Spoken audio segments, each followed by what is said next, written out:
কাছে দাম নাই। আল্লাহ পাক এ রাসূল বলেছেন মান রাআ মিনকুম মুনকারান ফালইউগাইয়ির বিয়াদিহি। এক নম্বর ইমানদার হলে তোমার দায়িত্ব হলো হাত দিয়ে এটাকে প্রতিহত করা। যদি এটা ফালাম ইস্তাতি ফাবি কলবিহি, তাহলে তোমার যদি এই ক্ষমতা না থাকে তাহলে তুমি অন্তর দিয়ে এটাকে কি করবে? প্রতিহত করার জন্য তুমি মানে পরিকল্পনা আঁকবে। এবং এরপরে বলছে ফালাম ইস্তাতি ফাবিলিসানিহি ওয়া যালিকা আদাফুল ঈমান। অর্থাৎ তিনটা স্তরের কথা বলা হয়েছে। প্রথম হলো হাত দিয়ে প্রতিহত করা, দ্বিতীয় হলো মুখ দিয়ে প্রতিহত করা, অর্থাৎ বলতে হবে এটা করা যাবে না অন্যায়, অন্যায়কে অন্যায় বলতে হবে। জোরে বলেন ঠিক না ঠিক? অন্যায়কে অন্যায় বলতে হবে। আমার বাইরে ইমানদারের দ্বিতীয় নম্বর স্তর হলো অন্যায়কে অন্যায় বলতে হবে মুখ দিয়া, এবং প্রতিহত করার জন্য আপনাকে দলবদ্ধভাবে ঐক্যবদ্ধভাবে কাজ করতে হবে। এটা দুই নম্বর ইমানদারের অধিকারী। এটাও যদি সক্ষম না হন ফাবি কলবিহি ওয়া যালিকা আদাফুল ঈমান। আল্লাহ রাসূল বলছে যদি এই দুই নম্বরটা বললে আপনার উপর জুলুম নির্যাতন আসতে পারে, এরকম যদি আশঙ্কা থাকে, কাফির মুশরিকদের পক্ষ থেকে যদি ঝড়ঝাপটা আপনার পরিবারের উপর আসে, তাহলে তিন নম্বর স্তর হলো আপনি আপনার অন্তর দিয়ে এটাকে ঘৃণা করবেন এবং প্রতিহতের চেষ্টা করবেন। আজকে আপনি আমার এই হাদিসটা, রাসূলের এই হাদিসটা দিয়ে আপনি চিন্তা করে দেখেন আপনি কয় নম্বর ইমানদারের অধিকারী ব্যক্তি। বাংলাদেশে এরকম ইমানদার অনেক আছে, কিন্তু তিন নম্বর শ্রেণী ছাড়া এক দুইয়ের ইমানদারের সংখ্যা খুব কম। জোরে বলেন ঠিক না ঠিক? আমার ভাইরা, এই জন্য বলতেছি আল্লাহ পাক বলছেন তোমরা যদি আমলে সলে করো, ভালো কাজ করো, আর যদি ভালো আমল করো, আর যদি ঈমান আনো, তাহলে আমি আল্লাহ রাব্বুল আলামিন তোমাদেরকে রাষ্ট্রীয় ক্ষমতা অবশ্যই অবশ্যই দিয়ে দিব। জোরে বলেন সুবহানাল্লাহ। কিছু কিছু লোক আছে সমাজের মধ্যে কয় আমরা কেন রাষ্ট্র ভাইয়া, রাষ্ট্র চলাইবো আমরা, আর আমরা আসি ইবাদত করতেছি, নামাজ পড়তেছি, রোজা করতেছি, তাসবিহ তেলাওয়াত করতেছি, হজ দিতেছি, যাকাত দিতেছি, রাষ্ট্রীয় মানে আমাদের পরিবারের দায়িত্ব পালন করতেছি, তারপরে হচ্ছে সম্পর্ক আমাদের সবার সাথে ভালো, আমরা কেন রাষ্ট্র রাষ্ট্র করি ভাইয়া, আমরা শুধু নামাজ রোজা নিয়ে ব্যস্ত থাকবো। এরকম লোক আছে না নাই? শুলশুলে মার্কা লোক আছে না ভাই? এরকম লোক আছে। আসলে আল্লাহর দ্বীন প্রতিষ্ঠার জন্য আল্লাহ রাসূল তার জীবনে ৮৭টা যুদ্ধ সংগঠিত হয়েছে। বদর, উহুদ, খন্দক সহ ২৯টি যুদ্ধের মধ্যে রাসূল নিজেই নেতৃত্ব দিয়েছেন, সেনাপতির দায়িত্ব পালন করেছেন। তিনি কি ঘাস কাটার জন্য এটা করেছেন? যারা বলেন ঘাস কাটার জন্য করেছেন। তিনি কি আমাদের চাইতে কম বোঝেন না বেশি বোঝেন? তেনার জ্ঞান কি কম না বেশি? তাহলে আপনি কিভাবে ফতোয়া দেন যে আমরা নামাজ রোজা হজ ইত্যাদি ইত্যাদি করতেছি, আমাদের রাষ্ট্রের জন্য দরকার নাই? আজকে রাষ্ট্রের মধ্যে বিশৃঙ্খলা, রাষ্ট্র আজকে যেন তেন ভাবে চলছে, আর আপনি মসজিদে বসে যদি ইবাদত করতে থাকেন আপনার কতটুকু গুরুত্ব আল্লাহ পাকই ভালো জানেন। জোরে বলেন ঠিক না বেঠিক? সুতরাং আমি এটার বিরোধিতা করতেছি না, আমি বলতেছি রাষ্ট্র সহ যাবতীয় দায়িত্ব পালন করে, আপনার পরিবারের নেতৃত্বের দায়িত্ব পালন করে, আপনার সমাজের নেতৃত্বের দায়িত্ব পালন করে, আপনি যদি উপযুক্ত হন চেয়ারম্যান মেম্বারের দায়িত্ব পালন করে, আপনি যদি উপযুক্ত হন এই দেশের রেজিস্ট্রি অফিসের দায়িত্ব পালন করে, এই দেশের ডিসিএসপি চৌকিদার দাফাদারের দায়িত্ব পালন করে, এইখানে যে ঘুষ আছে এই ঘুষগুলি ইমানের হালতে যদি থেকে এই ঘুষগুলি যদি পরিত্যাগ করে, ইমানের হালতে আপনি যদি সঠিক পন্থায় চলতে পারেন, তাহলে আপনার ইমানের দাম আছে। জোরে বলেন ঠিক না বেঠিক? একজন ব্যক্তি চাকরি করছে, সারা জীবন চাকরি করছে, কয় আমি ১ টাকাও ঘুষ খাই নাই। কয় ১ টাকাও ঘুষ খাই নাই? কিসের চাকরি করছেন? কয় চাকরি করছি আমি প্রাইমারি স্কুলের হেড টিচার। তো প্রাইমারি স্কুলের হেড টিচার, তা আপনার ঘুষ দিবে কেউ? এখানে কিছু আছে? কিছু নাই। আপনি পড়াশোনা করান, ছেলে মেয়েদেরকে পড়াশোনা করান, মাসের শেষে একটা বেতন আছে, আপনি তুলে নিয়ে খান। আপনাকে কি আর ঘুষ দেওয়ার সময় আছে? কিন্তু ঘুষ কোথায় দেয়?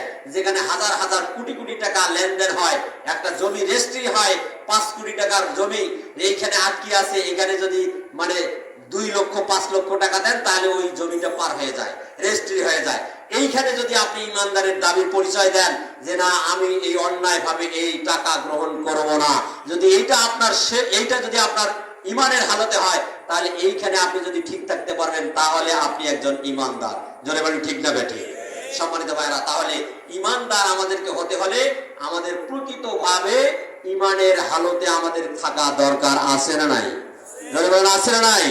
সম্মানিত ভাইরা, আমি সেই কথাটুকুই বলছি, যেহেতু সময় শেষ, কথা আর বেশি নয়, অল্প সময়ের মধ্যে শেষ করে দিব। আল্লাহ পাক বলছেন তোমাদের মধ্যে যারা ঈমান আনবে, আমলে সলে করবে, আমি অবশ্যই তাদেরকে রাষ্ট্রীয় পাওয়ার ক্ষমতা দান করব, যেমন ক্ষমতা দান করেছিলাম ইতিপূর্বের জাতিদেরকে। তোমাদেরকেও সেরকম ক্ষমতা দিয়ে দিব। আমার ভাইরা, এরপরে আল্লাহ পাক বলছেন কামাস্তাখলাফাল্লাযীনা মিন ক্বাবলিকুম, যেমন ইতিপূর্বে অন্যান্য জাতিদেরকে এই ক্ষমতা দান করেছিলাম। ওয়ালা ইউমাক্কিনান্না লাহুম দীনাহুমুল্লাযী ইরতাদা লাহুম, আর তোমাদের জীবন ব্যবস্থা অর্থাৎ ঈমান, তোমাদের জীবন ব্যবস্থা দ্বীন ইসলামকে তোমাদের জন্য সুদৃঢ় করে দিব, শক্তিশালী করে দিব। ও আমার ভাইরা, শুধু তাই নয়, ওয়ালা ইউবাদদিলান্নাহুম মিন বাদি খাউফিহিম আমনা, যদি তোমরা ঈমানদার হও তাহলে তোমাদের জীবনের কোনো টেনশন, ভয়, ক্ষুধা, দারিদ্রতা কোনো কিছুই থাকবে না।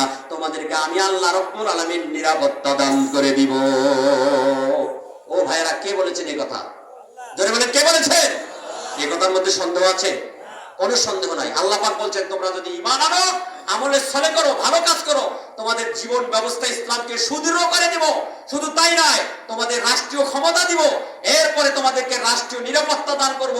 তোমরা দরজা খোলা রেখে ঘুমাইতে পারবে, চোর ডাকাত লুচ্চা বদমাইশ কোনো কিছু দেশের মধ্যে থাকবে না, এমন শান্তির ব্যবস্থা করে দেব, নিরাপত্তার ব্যবস্থা করে দেব, দেশের মধ্যে কোনো অশান্তি থাকবে না। এটা কে বলেছেন? জোরে বলেন, কে বলেছেন? আল্লাহ বলেছেন। সম্মানিত ভাইরা, কিন্তু দুঃখ হলে সত্য, আমরা সেদিকে যাই না। কোরআনের দিকে আমাদের অবস্থান নাই। আমরা কথা বলি কোরআনের একটি আয়াত, একটা সেন্টেন্স, একটা বাক্য আমাদেরকে বোমবাস্ট করলে আমাদের ভিতর থেকে একটা কোরআনের আয়াত বের হয় না। এমন মুসলমান আছে না নাই? জোরে বলেন, আছে না নাই? ওযুর ফরজ কয়টা, গোসলের ফরজ কয়টা, কিভাবে করতে হবে, এমন মুসলমান আছে এখনো প্রসাব করে তার এই ওইটার মধ্যে পানি ঢালে না, এরকম লোক আছে না নাই? জোরে বলেন, আছে না নাই?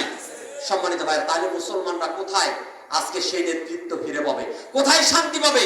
এই জন্য আজকে শান্তি আমরা খুঁজে পাই না, নিরাপত্তা আমরা খুঁজে পাই না।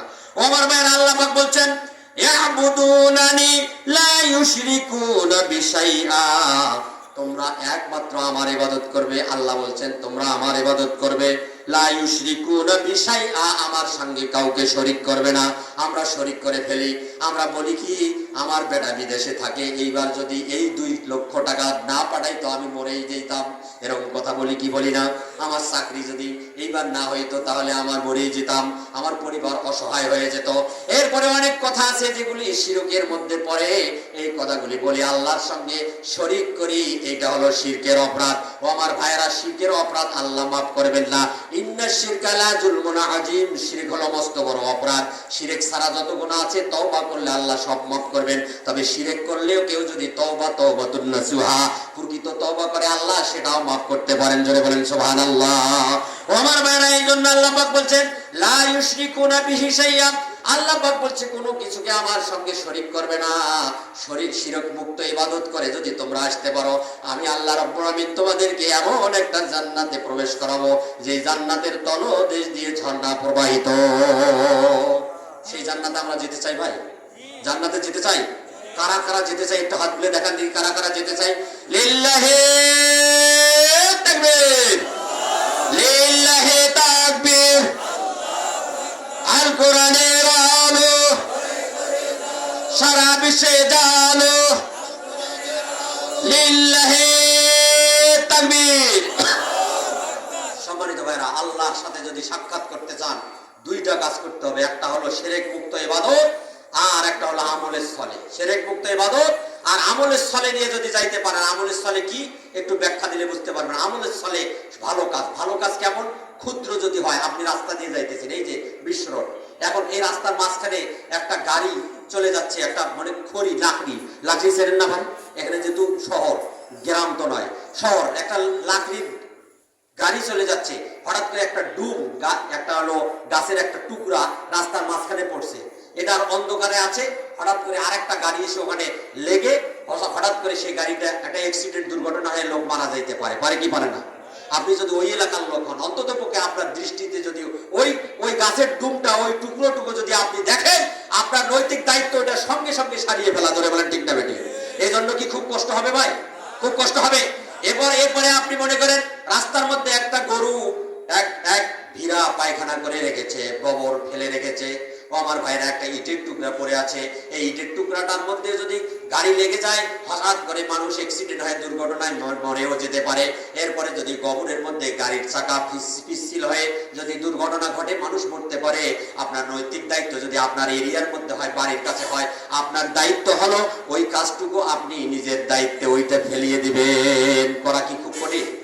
খুব কঠিন ভাই। এই এতটুকু কাজ যদি আপনি করেন, এটা হবে আমলের সালে। এইটুকু কাজের বিনিময়ে আল্লাহ রাব্বুল আলামিন আপনাকে জান্নাত দিতে পারেন। আর বেশি কিছু করার প্রয়োজন নেই। এটা হলো আমলের সালে। এটা ক্ষুদ্র একটা উদাহরণ। এইরকম যত কাজ আছে মানুষের কল্যাণের জন্য যা করবেন সবগুলি আমলের সালে। মানুষকে বাস দেওয়ার জন্য করলে কিন্তু হবে না। বাস দেওয়া বোঝেন তো? বাস দেওয়া বোঝেন না? বাস দেওয়া অর্থ মানে ক্ষতি করার জন্য যে কাজগুলো, সেগুলি হচ্ছে বাস দেওয়া। আর কল্যাণের জন্য যে কাজগুলো, এগুলি হচ্ছে আপনার কল্যাণ আমলের চলে। আল্লাহ পাক এই কল্যাণের কাজগুলি আমাদের সকলকে করার তৌফিক দান করুক। জোরে বলেন আমিন। আর জোরে বলেন আমিন। সম্মানিত ভাইরা, যেহেতু অনেক আগে আমাকে শেষ করতে বলা হয়েছে, আন্তরিকভাবে আমি দুঃখিত কিছু অতিরিক্ত সময় নেওয়ার জন্য। আজকের এই কর্তৃপক্ষকে আমি আমার অন্তরস্থল থেকে ধন্যবাদ জানাচ্ছি, মোবারকবাদ জানাচ্ছি। আল্লাহ যেন এদের সবাইকে জান্নাতি মেহমান হিসেবে কবুল করেন। জোরে বলেন আমিন। আমাদের সবাইকে যেন কবুল করেন। জোরে বলেন আমিন। আমাদের এই যে সাজিদুল ভাই, সাজিদুল কবির ভাই, ইনি আমাকে দাওয়াত করেছেন এবং আমার এলাকায় উনি গিয়েছিলেন, এই জন্য আমার পরিচয় আছে এবং আমাকে দাওয়াত করেছেন আমার একটা অনুষ্ঠানে, অর্থাৎ মাহফিলে তিনি কথা শুনেছেন, এই কারণে এখানে আসার সুযোগ হয়েছে। আল্লাহ পাক এই ভাইকে, তার পরিবারকে এবং তার পরিবারের অন্যান্য সদস্য যে সব ভাই আছে সকলকে আল্লাহ পাক কবুল করুক। জোরে বলেন আমিন। আমি শুনেছি তার পিতা নাকি আব্দুল হামিদ সাহেব, ইনি এই এলাকার একজন চেয়ারম্যান ছিলেন বিগত দিনে, তিনি মারা গেছেন 2007 সালে। আল্লাহ পাক তার কবরটাকে রিয়াজুল জান্নাতে পরিণত করে দেন। জোরে বলেন আমিন। আর জোরে বলেন আমিন। সেই সঙ্গে আজকের যারা এসেছেন সকল ভাইদেরকে জান্নাতি মেহমান হিসেবে কবুল করুক। জোরে বলেন আমিন। সংক্ষিপ্ত কথা এখানে শেষ করছি। ভুল ত্রুটিগুলি ক্ষমার দৃষ্টিতে দেখবেন। আমার জন্য দোয়া করবেন। ইউটিউবে সার্চ দিলে মাওলানা রফিকুল ইসলাম সুন্দরগঞ্জ গাইবান্ধা অথবা MRTV 1212 অর্থাৎ 1212 এই কথা দিয়ে সার্চ দিলে ওয়াজ একাধারে একেবারে লিস্ট আকারে আসবে। আপনারা ঘরে বসে ল্যাপের তলে একেবারে ফুট করে দেখতে পারবেন। আল্লাহ পাক আমাদের সবগুলি দেখার তৌফিক দান করুক এবং উপকৃত হওয়ার তৌফিক দান করুক। শরীর জোরে বলেন আমিন। আমি গাইবান্ধা সুন্দরগঞ্জের ছেলে, আপনারা আমার জন্য দোয়া করবেন। আল্লাহ যেন আমাকে দেশের সর্বস্তরে কোরআনের এই দাওয়াত পৌঁছানোর কাজে নিয়োজিত রাখেন। আল্লাহ পাক কবুল করুক। জোরে বলেন আমিন। আমিও আপনাদের জন্য দোয়া করি, আল্লাহ যেন আপনাদেরকেও কবুল করেন। জান্নাতে যেন আমরা সবাই একসাথে জান্নাতি হতে পারি, কারণ আল্লাহর জান্নাত ছোট নয়। আমরা সহ আরো যদি বাংলাদেশের সব লোক জান্নাতে ঢোকে, তাতে এই বিশ্বের 800 কোটি লোকের এই আল্লাহ রাব্বুল আমিনের জান্নাতের জায়গা শর্ট হবে না। জোরে বলেন ঠিক না বেঠিক? তাই আসুন, আল্লাহ পাক আমাদের সকলকে তৌফিক দান করুক। ওয়া তৌফিক ইল্লা বিল্লাহ। আসসালামু আলাইকুম ওয়া রাহমাতুল্লাহি ওয়া বারাকাতুহু। মারহাবা। অত্যন্ত সুন্দর আলোচনা করার জন্য সম্মানিত উপস্থিতি। এ পর্যায়ে আমাদের মাঝে নাতে রাসূল পরিবেশন